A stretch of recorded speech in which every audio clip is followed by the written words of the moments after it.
Advisory firms recommended that shareholders don't approve this pay plan, and Elon Musk called them corporate terrorists.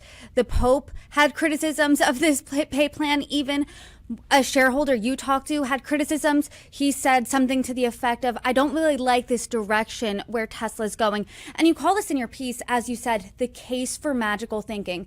So Elon Musk, after shareholders say approve this pay plan, what did he say next? I mean, what was the direction of the future of Tesla that he has outlined?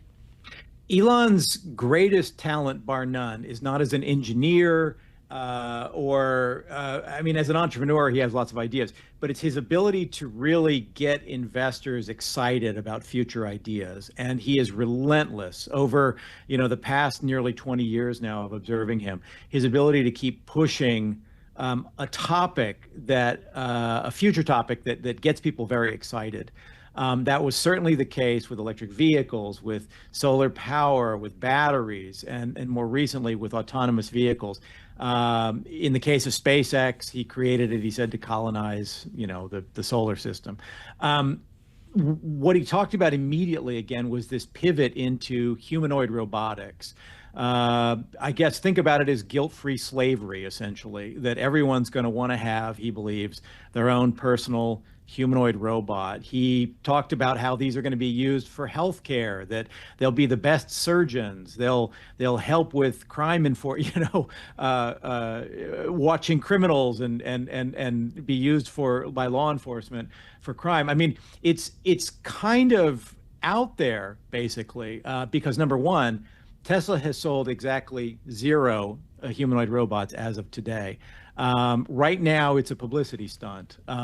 He claims these will cost about $20,000 to build and believes that billions will eventually be sold. It's just deeply questionable because Tesla, frankly, has not been a robotics company, despite what he says. They've been a car company and a battery company. So already we see this hard sell for this new future that is AI powered. It is principally going to be robotaxis and humanoid robots. And one of the votes that came up, separate from his comp, was a vote on whether or not Tesla will invest directly in another Musk company, XAI. The results of that are not entirely clear yet. So there was not an announced result on that. But this would be one Musk company directly funding another, which he claims will then also benefit, Tesla by doing so. So there is something about that that's incredibly self-serving. And this goes back to the big issue. Why is this controversial? The amount is exorbitant, just by any stretch. There is no precedent for something like this. But the big difference is in 2018, when shareholders approved Musk's last major comp package, which at the time seemed jaw-dropping because it was worth at least $55 billion at the time. It's turned out to be worth considerably more than that over the years. He was only running 2 companies. He had Tesla and he had SpaceX. Fast forward to today, and he, presumably is leading 6 with those 2 plus XAI, X, the Boring Company, and Neuralink. And realistically, it is just not believable that one individual can be a dedicated CEO to 6 companies simultaneously. And this is also someone who, spends much of his day on X, tweeting about things, spending hours on podcasts with Joe Rogan and other things. So this is, someone with very divided attention.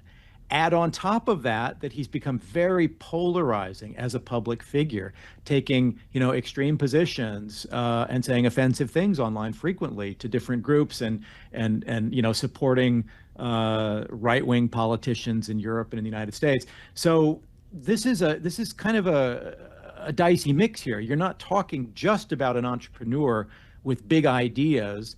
You're talking about an entrepreneur with big ideas who's running multiple companies, who's turning a lot of people off. I mean, there have been study after study about, Tesla sales are in decline in the United States because people don't want to be associated with Elon Musk. And then to turn around and say, we are now going to give this person the most extravagant compensation package in human history. It's definitely, a risky development for the company. And Alan,